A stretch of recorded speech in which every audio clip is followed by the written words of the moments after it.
Hello everybody, welcome to my channel CBSE Tutorials. My dear students, today we will do chapter number 12 Electricity of your physics portion of NCERT Science class 10th. First question is, what is electricity? Now what is electricity? The flow of electric current due to electrons is known as electricity. Means Jin electrons की हम बात बोलते हैं negatively charged particles in an atom.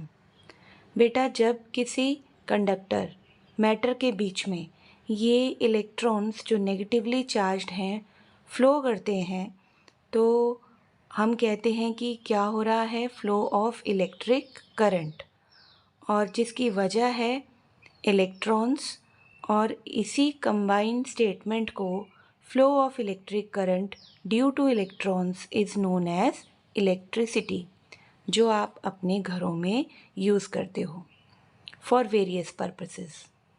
Question number 2, define electric circuit.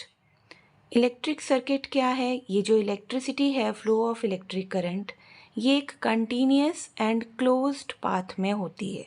ठीक है, अगर हम इस कंटिन्यूस पाथ को डिसकंटिन्यू करते हैं, ठीक है, ओपन करते हैं क्लोज्ड पाथ को, तो हमारा जो फ्लो ऑफ करंट है वो रुक जाएगा। ठीक है, तो what is electric circuit? Electric circuit is a continuous and closed path of electric current. आपने ये इलेक्ट्रिक सर्किट 6th क्लास में भी बनाए होंगे, क्योंकि ये वहाँ पर आपको बहुत ही सिंपल फॉर्म में चैप्टर में सिखाया गया है how to make an electric circuit with the help of bulb, wire, switch. Okay. Now next is question number 3. Electric circuit के बाद हम करेंगे इलेक्ट्रिक करंट। अगर आपको एग्ज़ाम में आता है डेफिनेशन कि व्हाट इज़ इलेक्ट्रिक करंट, तो फ्लो ऑफ इलेक्ट्रिक चार्ज। ठीक है, इलेक्ट्रिक करंट कितने क्वांटिटी में फ्लो कर रहा है, that is electric charge. The flow of electric charge is known as electric current. ठीक है। Question number 4, what is the direction of electric current? Electric current की क्या डायरेक्शन है? ठीक है, बहुत ही इम्पॉर्टेंट क्वेश्चन है और बहुत ही सिंपल है, इसमें कोई कन्फ्यूजन वाली बात नहीं है। देखिए, electric current is carried by moving electrons, जैसे मैंने अभी बताया है ना, किसी कंडक्टर में इलेक्ट्रॉन मूव कर रहे हैं तो उसे हम इलेक्ट्रिक करंट कहते हैं। लेकिन शुरू से ही electric current flows in the opposite direction to the movement of electrons.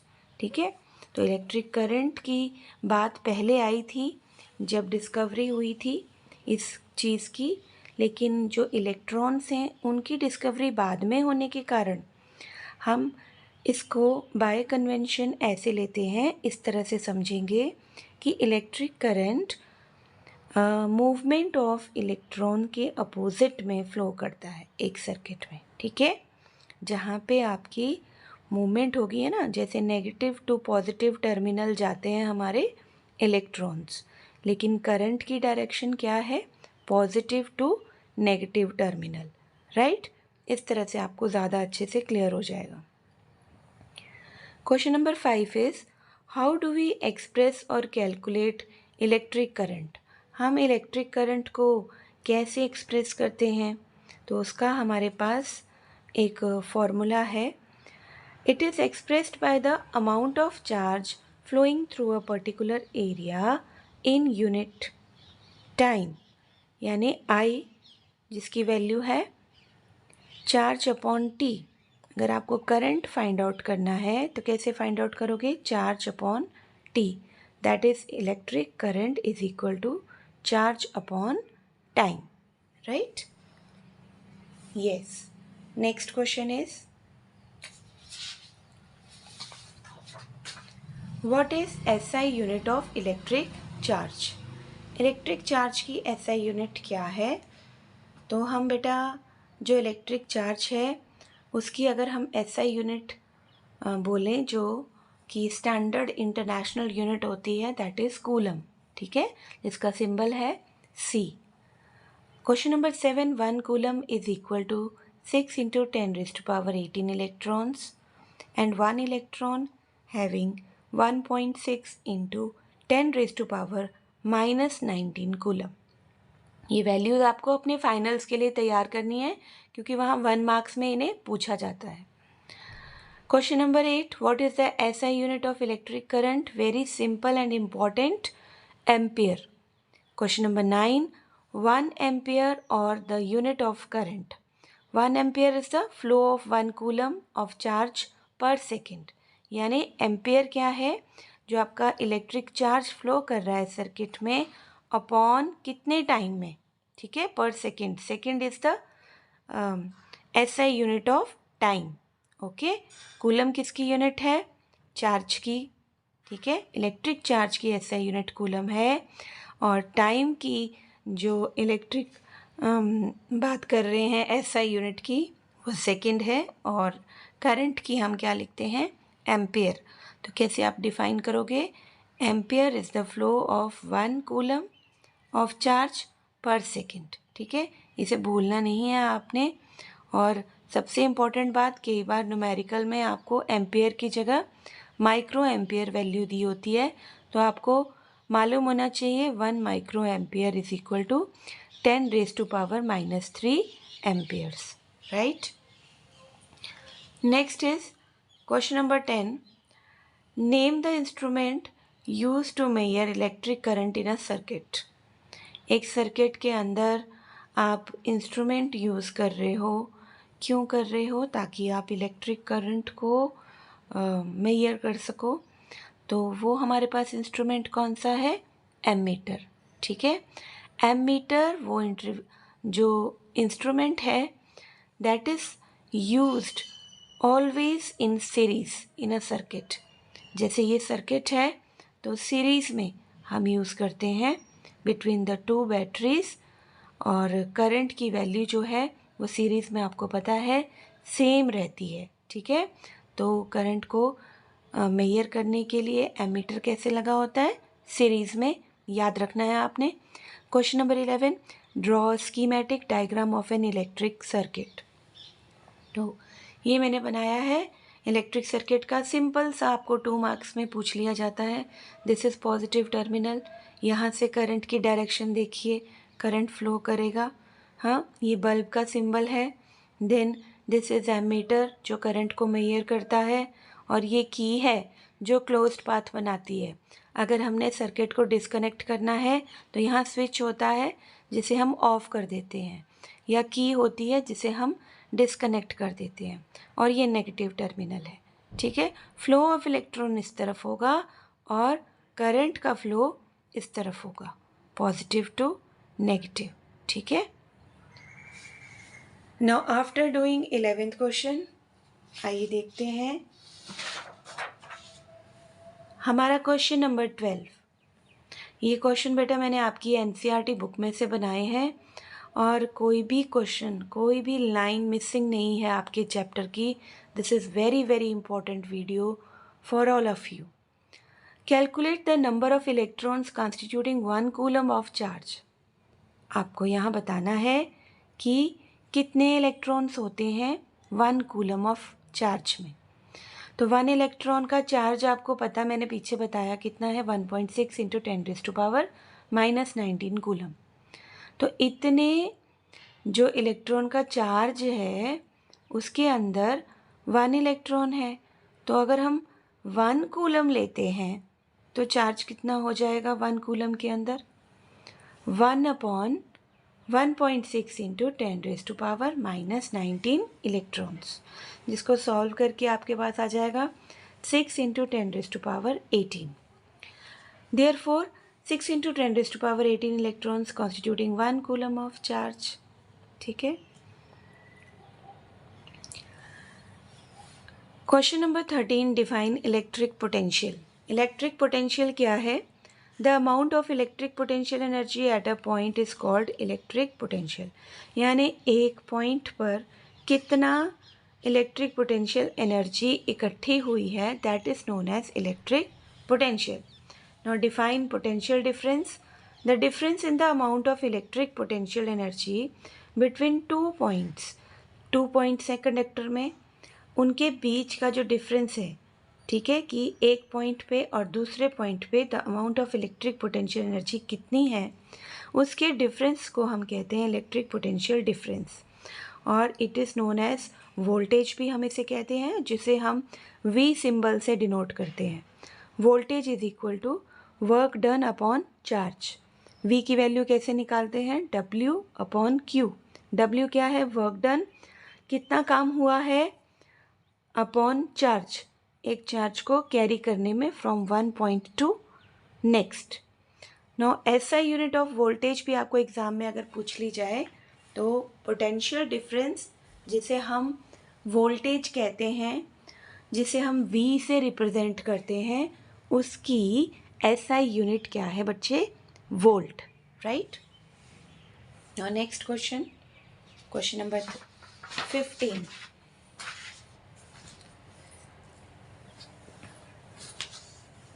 Question number 15 में देखिए बच्चे, name the instrument use to measure potential difference. आपको उस इंस्ट्रूमेंट का नाम बताना है जिससे हम पोटेंशियल डिफरेंस को मेजर करते हैं, that is voltmeter. Ammeter से हम करंट को मेजर करते थे, और वोल्ट मीटर की अब बात की है तो इससे हम पोटेंशियल डिफरेंस को मेजर करेंगे। और याद रखना, एम मीटर में मैंने आपको बताया था वो सीरीज़ में कनेक्ट होता है, लेकिन वोल्ट मीटर हमेशा एक इलेक्ट्रिक सर्किट में पैरेलल में, ठीक है, it is always connected in parallel across the points between which the potential difference is to be measured. Now next, very important, define 1 volt. 1 volt वो potential difference है 2 points के बीच में, जिसमें conductor में करंट कैरी होता है और कितना काम होता है, 1 joule of work is done to move how much charge, 1 coulomb of charge, कहाँ से कहाँ तक, from one point to other. यानी कि 1 जूल ऑफ वर्क is done to move a charge of 1 coulomb from one point to other, right? So 1 volt is equal to 1 joule upon 1 coulomb, means J upon Q W upon C। इस base पर आपको 2 marks के numericals पूछे जाते हैं। तो volt की value कैसे निकालनी है, वर्क डन अपॉन चार्ज यानी joule upon coulomb. Next is question number 17. How much energy is given to each coulomb of charge passing through a 6 volt battery? 6 volt battery से अगर आपको ये न्यूमेरिकल पूछा जाता है कि कितनी एनर्जी, है ना, is given to coulomb of charge, जिसके अंदर बैटरी 6 वोल्ट की लगाई है, यानी वर्क डन आपसे पूछा गया है। गिवन क्या है आपको, charge is equal to 1 coulomb, then जो वोल्ट है बैटरी की वोल्टेज है, that is given 6 volt. Work done आपसे पूछा है, सिंपल फॉर्मूला लगाइए, अभी ऊपर मैंने बताया था, we know volt is equal to joule upon coulomb, और जूल निकालना है तो ये दोनों मल्टीप्लाई हो जाएंगे, ठीक है। तो जे की वैल्यू आपकी आ जाएगी 6 इंटू 1, क्योंकि V की वैल्यू कितनी है 6 और Q की वैल्यू कितनी है 1 कूलम। तो this is your 6 joules energy is given to each coulomb of charge passing through a 6 volt battery. Now next is question number 16।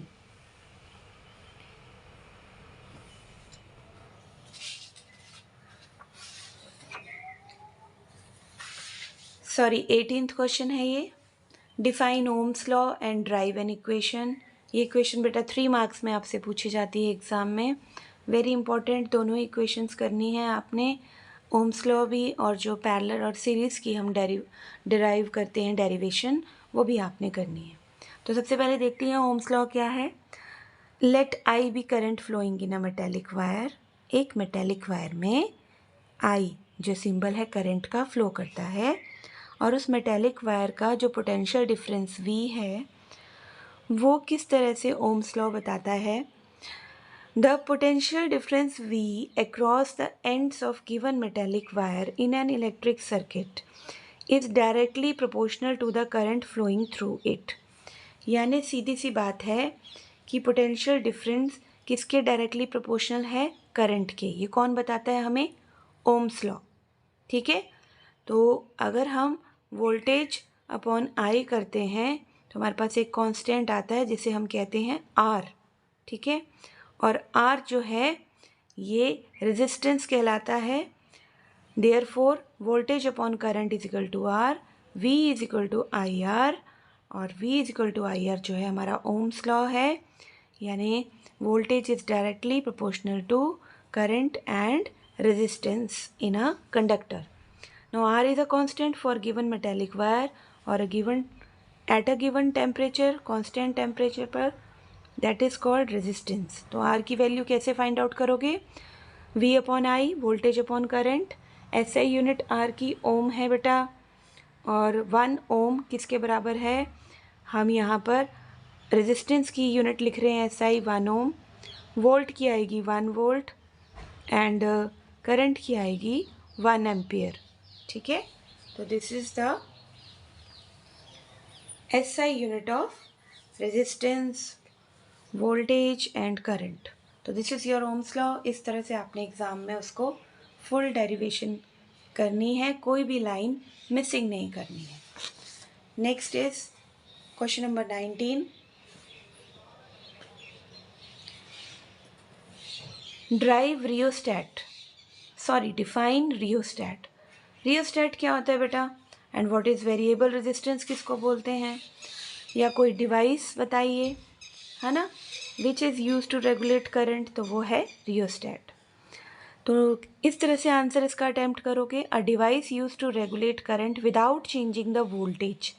Voltage को चेंज किए बिना अगर हम कोई डिवाइस यूज़ कर रहे हैं करंट को रेगुलेट करने की, तो उसे हम कहते हैं वेरिएबल रेजिस्टेंस। और रियोस्टैट उस डिवाइस का नाम है जो यूज़ की जाती है change in resistance in the circuit को फाइंड आउट करने के लिए। Now explain the factors on which the resistance of conductor depends. तो जो रेजिस्टेंस है एक कंडक्टर के अंदर किस पे डिपेंड करता है? सबसे पहले लेंथ के ऊपर। बहुत ही इंपॉर्टेंट क्वेश्चन है, आपकी एनसीईआरटी बुक में बहुत अच्छे से एक्सप्लेन भी किया गया है इसे। तो मैं इसे आपको बहुत इजी वे में और स्कोरिंग वे में लेके आई हूँ, जिससे आपके कोई भी मार्क्स फाइनल एग्ज़ाम में ना कटे। तो रेजिस्टेंस ऑफ कंडक्टर डिपेंड करता है लेंथ के ऊपर। कैसे? Resistance in a conductor is directly proportional to length. अगर आप लेंथ इंक्रीज करते हो कंडक्टर की तो रेजिस्टेंस भी बढ़ेगा, क्योंकि नंबर ऑफ कोलिजन्स इंक्रीज होंगी। नाउ सेकेंड पार्ट में देखिए, the resistance of conductor depends on it's area of cross section. यानी थिक कर दोगे अगर आप वायर को, उसका एरिया बढ़ा दोगे, तो resistance is inversely proportional to area of cross section. यानी एरिया बढ़ने पर रेजिस्टेंस कम हो जाएगा, क्योंकि करंट को फ्लो करने के लिए स्पेस मिल जाएगा। Right, now next is third point, जिसके ऊपर आपका रेजिस्टेंस एक कंडक्टर के अंदर डिपेंड करता है, that is the resistance of a conductor depends on the nature of its material. उस मटीरियल का, कंडक्टर का नेचर कैसा है, उस पर रेजिस्टेंस जो है डिपेंड करता है, और इसे हम कहते हैं रेजिस्टिविटी। ठीक है, फोर्थ नंबर पे आता है resistance decreases if we increase the temperature and vice versa. कि जो हमारा कंडक्टर का रेजिस्टेंस है वो कम होता है अगर हम उसका टेम्परेचर बढ़ा दें। कंडक्टर का टेम्परेचर बढ़ा दें तो रेजिस्टेंस कम हो जाता है। Right, next is define resistivity. तो रेजिस्टिविटी देखिए,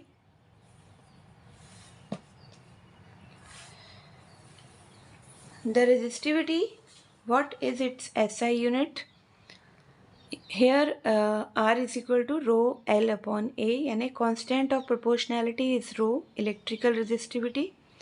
SI unit इसकी है ओम रेजिस्टिविटी की। It is the property of nature of the material. तो व्हाट इज़ रेजिस्टिविटी? प्रॉपर्टी किसकी है ये?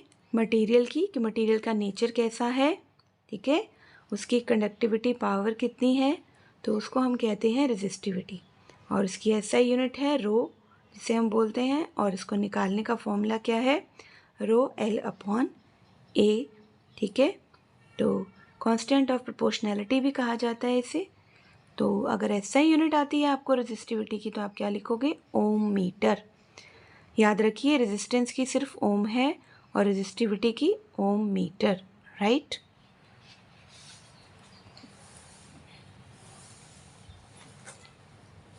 Next is question number 22.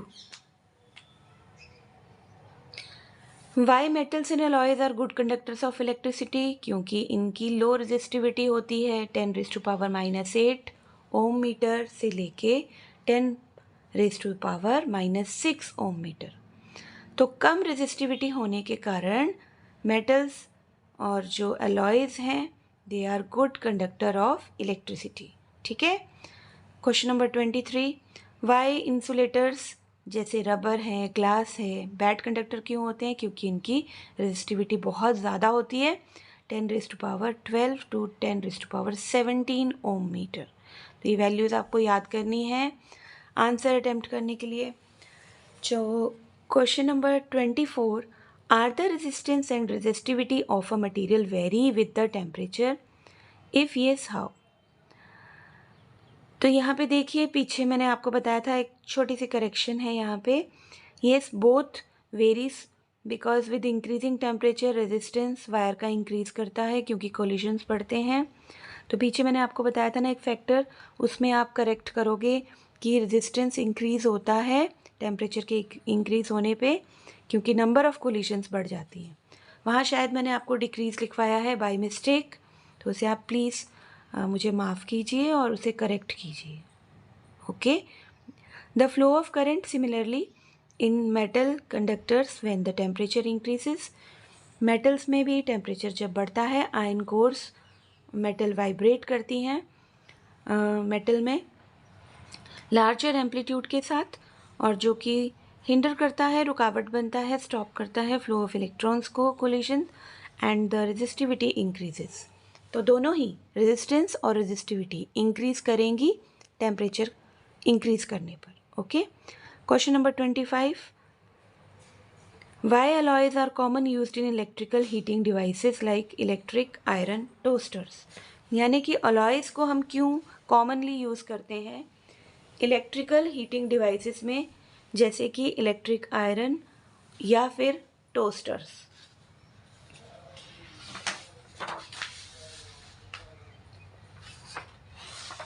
तो यहाँ पर मैं आपको आंसर दे देती हूँ इसका। लिखना मैं बेटा भूल गई हूँ इसका, तो आप वैसे ही सुन लीजिए वर्बली। एलॉयज जो होते हैं ना बच्चे, they have very low resistivity as compare to metals, ठीक है। तो जैसे आप कोई एलॉय यूज़ कर रहे हो, टू मेटल्स का बना हुआ है, तो उसकी प्रॉपर्टीज़ चेंज हो जाती हैं और उसकी रेजिस्टिविटी जो है एलॉय की, वो उसकी कॉन्स्टिट्यूएंट मेटल से कम होती है, ठीक है। यानी उन दोनों मेटल से जिससे ये एलॉय बना है, अगर हम उनको इंडिविजुअल मेटल्स को लें तो उनकी रेजिस्टिविटी ज़्यादा होगी एज़ कम्पेयर टू एलॉय। तो जो एलॉय बनता है उनको जोड़ के कंबाइन करके मेटल्स को, उसकी रेजिस्टिविटी कम होने के कारण हम मेटल्स की जगह एलॉयज़ को कॉमनली यूज़ करते हैं इलेक्ट्रिकल हीटिंग डिवाइसेस में, like electric current and toasters. I think आपको ये समझ आ गया होगा। Question number 26. Name the metal used for filaments in electric bulbs? Electric bulbs में कौन सा मेटल यूज़ किया जाता है? दैट इज़ टंगस्टन, ठीक है। Now question number 27. Derive an equation for resistors connected in series in an electric circuit. एक electric circuit में जो आपके रेजिस्टर्स हैं वो सीरीज़ में कनेक्ट हैं, आपको उसके लिए एक इक्वेशन ड्राइव करनी है। न्यूमेरिकल्स भी आते हैं इस बेस पर एग्ज़ाम में, इस चैप्टर से मोस्टली कॉमनली, और आपको डेरिवेशन भी पूछी जाती है बहुत बार, तो this question is also very very important. तो आइए देखते हैं कैसे इसे करना है। सबसे पहले सर्किट ड्रॉ करो, ठीक है। सर्किट में देखिए, यहाँ पे पॉजिटिव टर्मिनल से करंट फ्लो कर रहा है। यहाँ मैंने लगाया है रजिस्टर 1, रजिस्टर 2, रजिस्टर 3, और ये जा रहा है फिर यहाँ पे, ठीक है, नेगेटिव टर्मिनल पे आपका करंट जो है फ्लो करता हुआ कंप्लीट सर्किट बना रहा है, ठीक है। Now we know when current I flows in a resistor connected in series, तो वोल्टेज जो है आपकी पोटेंशियल डिफरेंस जो है वो क्या हो जाएगा, V1 plus V2 plus V3, यानी चेंज हो रहा है वोल्टेज आपका यहाँ पे। तो V को हम V की वैल्यू लिखेंगे V1 plus V2 plus V3। Ohm's law याद करो क्या कहता है हमें, V is equal to IR। I हमें पता है, इलेक्ट्रिक सर्किट जब सीरीज में हमने कनेक्ट किया है तो I की वैल्यू कांस्टेंट रहने वाली है। Current positive to negative terminal same value के साथ फ्लो करेगा।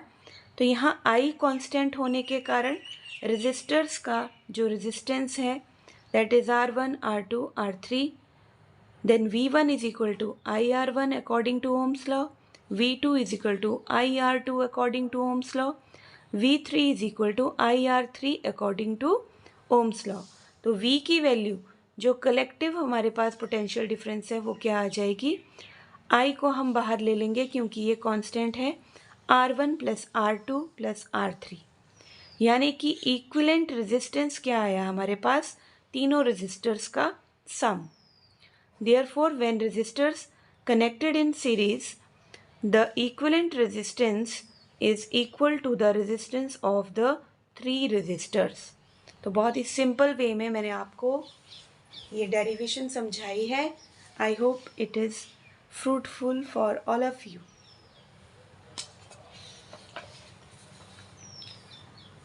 Next is question number 28। Derive an equation for resistors joined in parallel. Parallel में कुछ रेजिस्टर्स हैं जिनको हमने ज्वाइन करना है। देखिए, let us consider the arrangement of 3 resistors joined in parallel with a combination of cell और बैटरी। ये 3 रेजिस्टर्स हैं R1, R2, R3। हमने इनको कैसे ज्वाइन किया है, पैरेलल कॉम्बिनेशन में। जब करंट फ्लो करेगा पॉजिटिव टू नेगेटिव टर्मिनल और आपका कनेक्शन क्या है रेजिस्टर्स का, पैरेलल में, सीरीज में नहीं है, तो ये करंट की वैल्यू डिवाइड हो जाएगी पैरेलल कनेक्शन में। I1 करंट जाएगा रेजिस्टर 1 को, I2 जाएगा रेजिस्टर 2 को, और I3 जाएगा रेजिस्टर 3 को। यहाँ पर हमने पैरेलल में लगाया है वोल्ट मीटर पोटेंशियल डिफरेंस को मेजर करने के लिए, यानी वोल्टेज कैसे रहने वाली है पैरेलल कनेक्शन में, constant. This is very important, बार बार सुनिए इसे। Now the current is the sum of the separate currents. अब यहाँ पर करंट की वैल्यू कांस्टेंट नहीं है सीरीज़ की तरह, तो हम सेपरेट करंट वैल्यूज़ को प्लस कर लेंगे, इसे 1 इक्वेशन का नाम दे देंगे, I is equal to I1 plus I2 plus I3। अगर हम रेजिस्टेंस इन पैरेलल मेजर करते हैं तो according to Ohm's law V is equal to IR, और R की वैल्यू निकालने के लिए, निकालने के लिए, करंट की वैल्यू निकालने के लिए V अपॉन R हो जाएगा इस तरह से। तो यहाँ पर हमें मालूम है I1 is equal to V upon R1, I2 is equal to V upon R2, I3 is equal to V upon R3। तो क्योंकि वोल्टेज कांस्टेंट है और रेजिस्टेंस हमने निकालना है पैरेलल में, तो हम उसे क्या, V अपॉन RP क्या वैल्यू है, कलेक्टिव करंट की। तो कलेक्टिव करंट को फाइंड आउट करने के लिए हम इन सब को प्लस कर देंगे। V कांस्टेंट है तो V की जगह 1 आ जाएगा। 1 upon resistance in parallel is equal to, ये सारी वैल्यूज़ जो हैं पैरेलल की रेजिस्टर्स की प्लस कर लेंगे। तो what we conclude, therefore we conclude that equivalent resistance of three resistors when arranged in parallel is equal to their reciprocal sum. Okay, so this is your equation for resistors joined in parallel.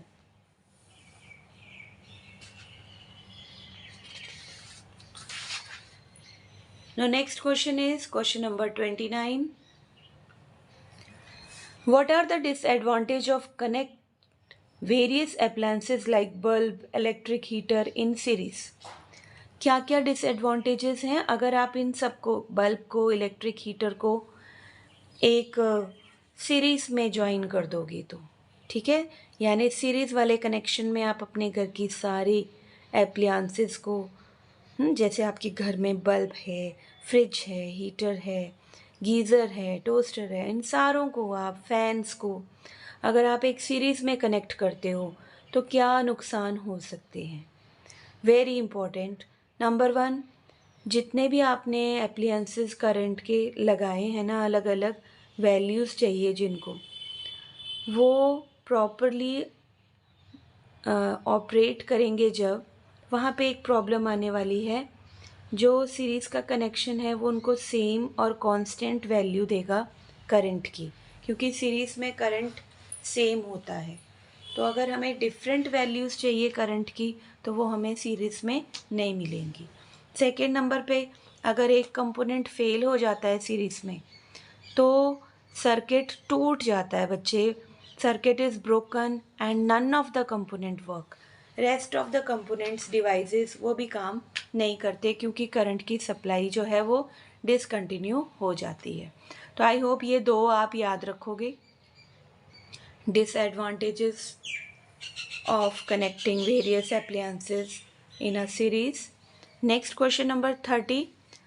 What are the advantages of a parallel connection? Parallel connection होता है हमारे घरों में, इसका क्या फ़ायदा है?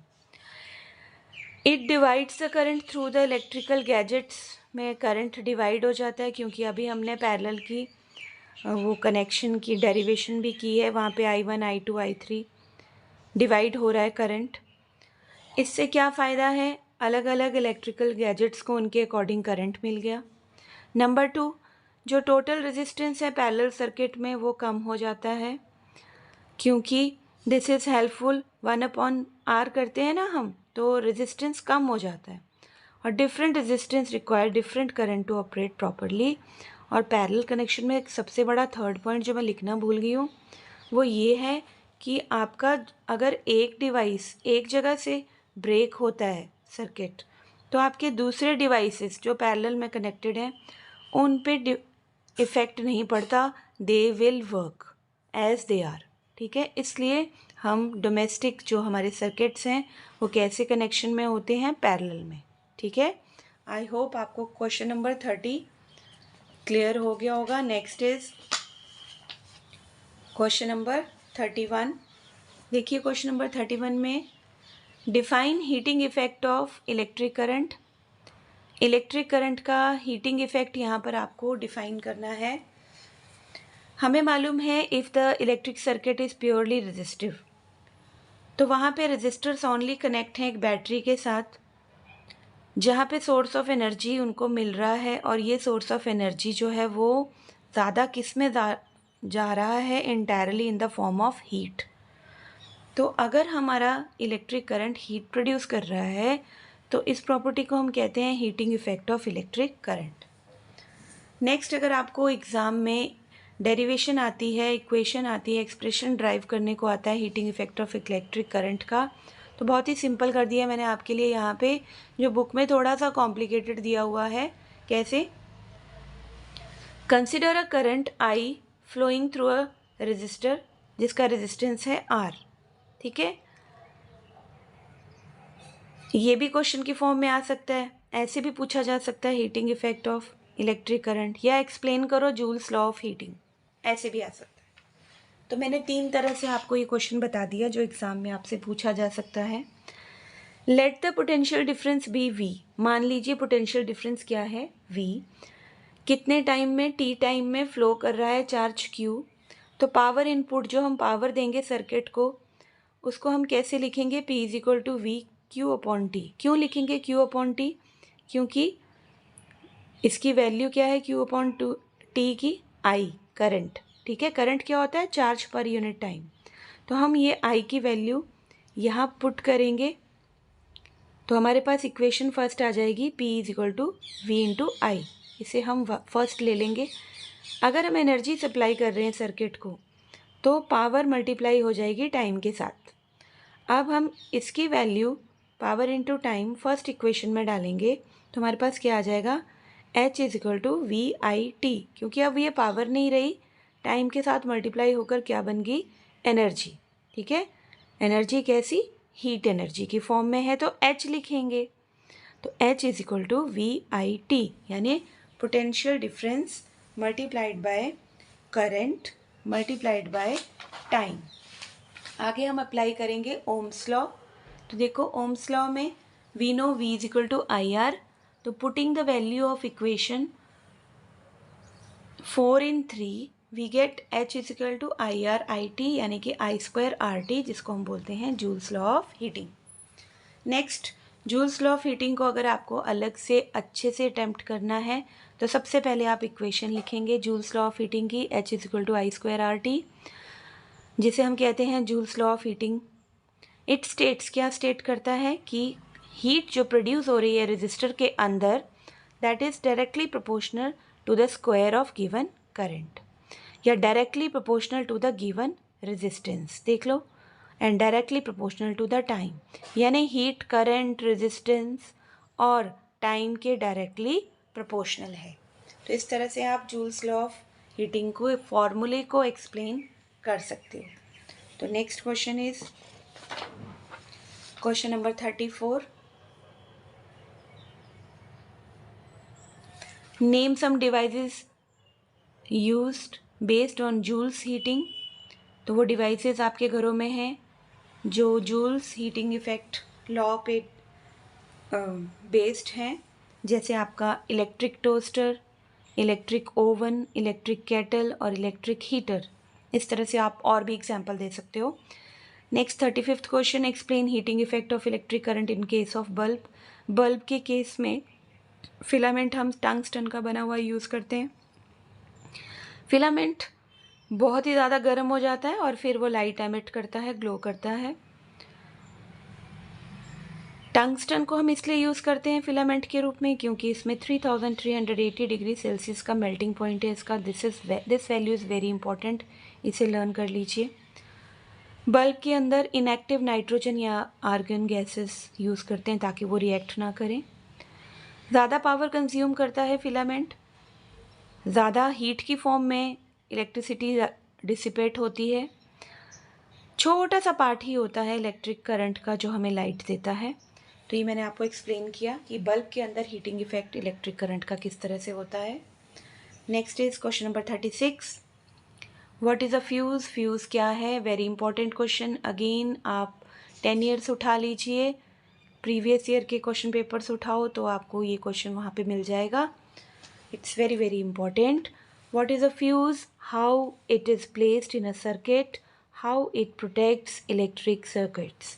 Fuse क्या है? कॉमन एप्लीकेशन है जूल्स हीटिंग की, यूज्ड इन इलेक्ट्रिक सर्किट्स, और ये प्रोटेक्ट करता है हमारे सर्किट्स को, एप्लायंसेस को, फ्लो ऑफ करंट को स्टॉप करता है। हाई इलेक्ट्रिक करंट है, जब हमारे घरों में बहुत ज़्यादा हाई इलेक्ट्रिक करंट पास हो तो उस टाइम पर ये सर्किट को ब्रेक करके, ठीक है, हमारे अप्लायंसेस को बचा लेता है, करंट के फ्लो को स्टॉप कर देता है। It is placed in series में, हमेशा याद रखना फ्यूज़ को प्लेस किया जाता है, which is the with the device के साथ इसको सीरीज़ में लगाया जाता है ताकि करंट आने पर वो जो ज़्यादा करंट फ्लो कर रहा है उससे ये फ्यूज़ जो है मेल्ट हो जाए और हमारा डिवाइस सेव रहे। It consist of a piece of wire से बना हुआ है मेटल की, या फिर एक अलॉय यूज़ किया जाता है जिसका मेल्टिंग पॉइंट जो है for example aluminium, copper, iron, lead, है ना। तो यहाँ पर अगर करंट लार्ज है उसकी वैल्यू से सर्किट में, तो टेम्परेचर जो है फ्यूज़ वायर का बढ़ जाता है जो इन सब मेटल से बनी हुई है, which results in the melting of fuse, और सर्किट को ब्रेक कर देता है। बहुत सारी फायर्स और जो शॉर्ट सर्किट्स होते हैं वो बच जाते हैं with the help of fuses. Next 37th question, what is electric power, give its SI unit. तो बेटा इलेक्ट्रिक पावर क्या है? It is the power consumed by a device that carries 1 ampere of current when operated at a potential difference 1 volt। SI unit है इसकी electric power की watt. 1 watt is equal to 1 volt into 1 ampere. तो इस पे भी आपको numericals आते हैं, very important. What is the unit of electric energy? Watt hour. What is the commercial unit of electric energy? Kilo watt hour. And question number 40, your last question of this chapter is give relation between kilo watt hour and joule. तो 1 kilo watt our आपको पता है 1000 what multiplied by 3600 seconds, जो कि आपका आएगा 3.6 into 10⁻6 watt second. और अगर आप इसे जूल में लिखना चाहते हो तो 3.6 इंटू 10⁻6 जूल भी आप लिख सकते हो, वॉट सेकेंड को जूल भी लिख सकते हो। Okay, these are very important questions of your chapter electricity। 12th chapter है आपका NCERT बुक का। आई होप आपको ये सारे क्वेश्चंस एग्ज़ाम्स में बहुत ही यूज़फुल होंगे। Thank you for your cooperation, for your patience. Have a nice day.